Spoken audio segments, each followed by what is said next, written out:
Hey, everybody, I'm the Dr. Bob Lee. You're watching Open. You know, it's that live interactive program that brings the Bronx and New York City straight to your TV set. You can stay connected to us through social media at BronxNet TV. Got a whole lot in store for you. Now, check this out. Leading things off, our first guest is the CEO of Walker's Legacy, and she joins us to speak about how she is helping Black women boost their economic power. Woo! Empower their entrepreneurial dreams. So welcome to the show. Please, Eris Scales. Welcome, welcome, welcome. The T is in the house. Eris T. Scales. Eris, right. Don't forget the T, tenacious. Yeah, and I'm so excited. I'm so excited to talk about the work we're doing. Well, we're going to tee things up and ask you about how do you get women to boost their economic power? You know, listen, let me first start with who Walker's Legacy is. And a lot of people, what's that name? What does that mean? And we are inspired by none other than the premier entrepreneur, which is Madam C.J. Walker. So we don't have a direct affiliate. Yes, Madam C.J. Walker, who most don't know is the country's first self-made female millionaire. Not just Black, but period, right? And so you think about what she was able to do during that time as a woman and a Black woman. We want to make sure that we are an organization that can keep that momentum going, especially right now. So we've been around since 2009. And the way that we do it is that we inspire, we engage, and we equip women. And so we host a lot of empowerments and summits and capacity building things. But our signature bread and butter is really our business accelerators and the dynamic partnerships that we're able to build with government and corporate partners. And so we take women. You're talking about this woman right here? That woman right there. You see her. Yeah. You see her. She's in my book. Yes, indeed. People to know in Black History and Beyond. How many people actually really know who she is? So that's amazing. That just also speaks to her legacy and impact that she's brought. Yeah. And she did most of her work in Harlem with the hair care products and all that. Yeah. Became one of the first Black entrepreneurs, first Black rich millionaires. Yeah. Rich. And legacy lives on to this day. So that's what we're about, the next generation. So, what made you decide to go into the work that you're doing to help Black women entrepreneurs? So I will say, and I'm about to age myself because I've been doing this work for almost 20 years now. Like, that's crazy. And you'll be just fine. Thank you. But I was doing it in local markets. So like in Indianapolis, Atlanta, Georgia, I was in Chicago, I was in DC, and never had done it at a collective, like national lens. And so when I was approached with the opportunity to lead the work nationally, it just made sense because, again, right now is a moment and a movement for Black women and businesses. I'm also a business owner. And so I know the kind of resources that are needed. I know the kind of tribe and community that needs to be built. And why not? Why not come on and keep pushing this legacy to build Black economic power through entrepreneurship? I just want to testify. Now, if you've done some testifying on your own, I heard before Congress. Tell us about it. You heard about that? I heard about it. Talk about monumental. Oh my goodness. Again, right? I've done some testifying at local councils. That's no disrespect there.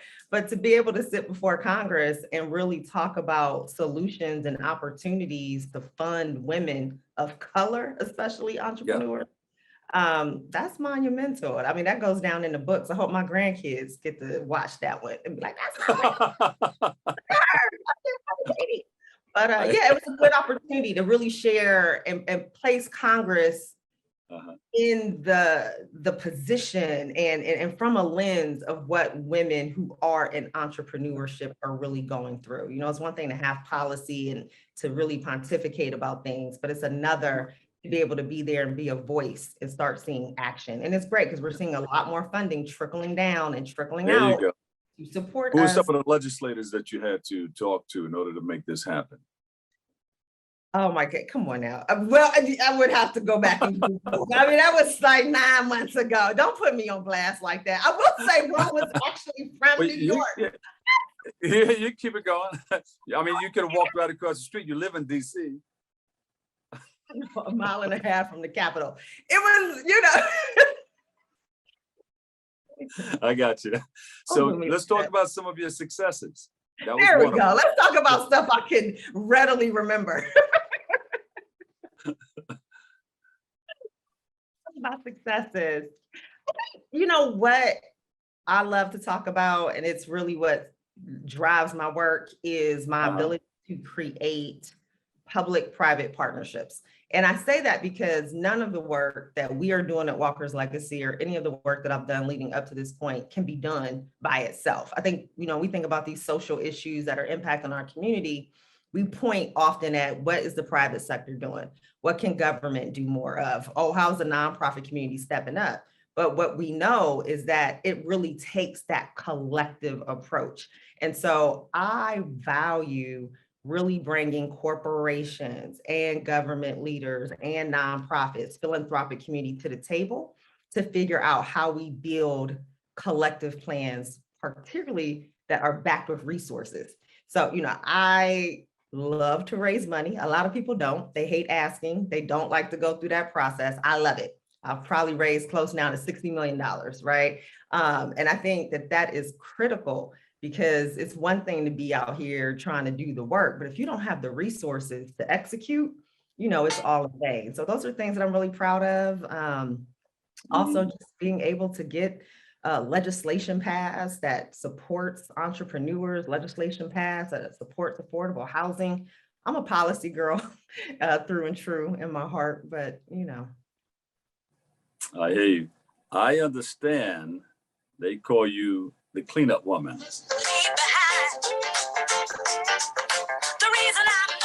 Hey. Now, why do they call you the cleanup woman?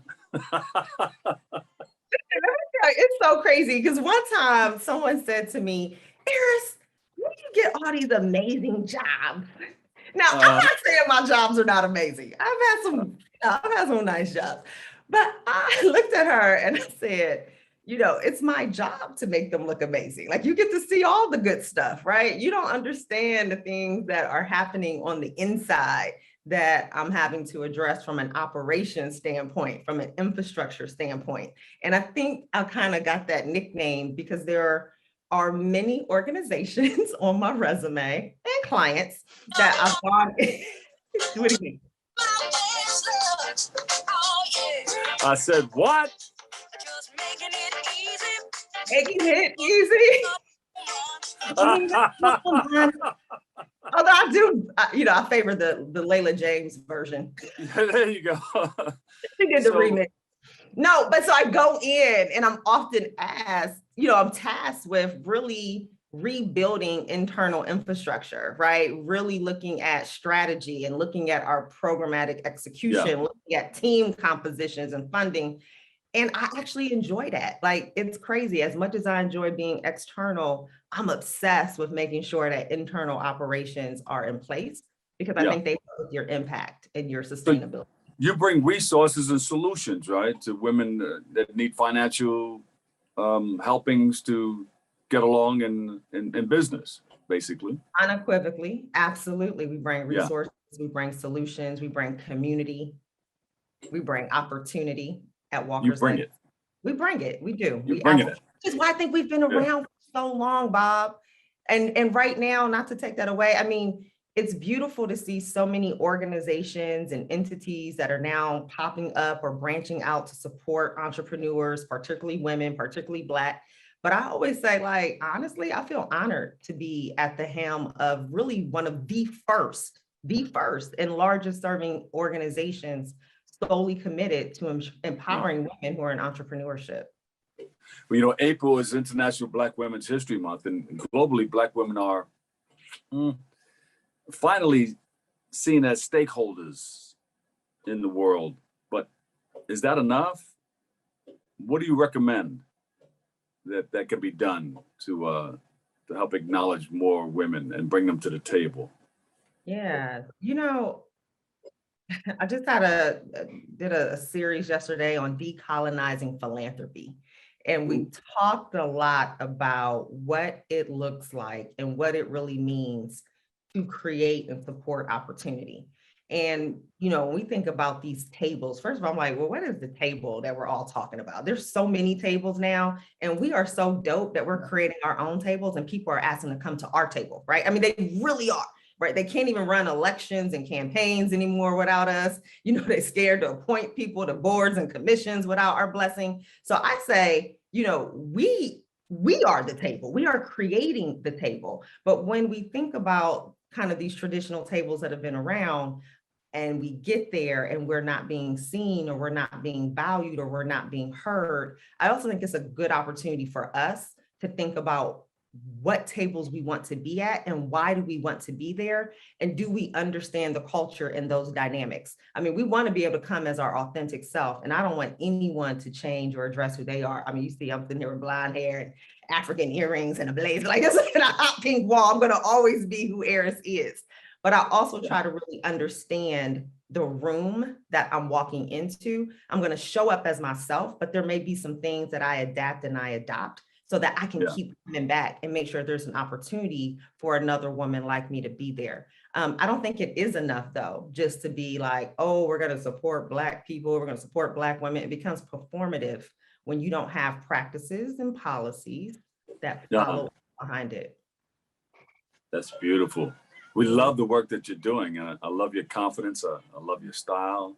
I think you're a brilliant woman, and you're going to help others. You're going to continue to help others get a lot, you know, out of life. And let me just give a shout out. We have women from New York who just applied, who are about to go through our Women Who Enterprise Business Accelerator Program, which kicks off this month in April. And so we have 17 women from New York City. Oh! We have 25 women from New York State.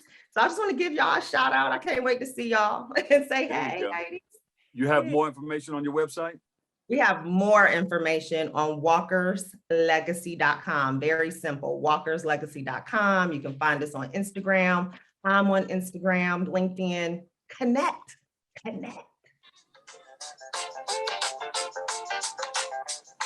Thank you so much, all right? Thank you. You're always welcome to come back. Awesome. You have a spot right here with us. I'll take you up on it. You whopping that neck? And listen, thank you for all the wonderful information. And once again, thank you for all that you're doing in our community. We appreciate you. Thank you. I appreciate you. I love it.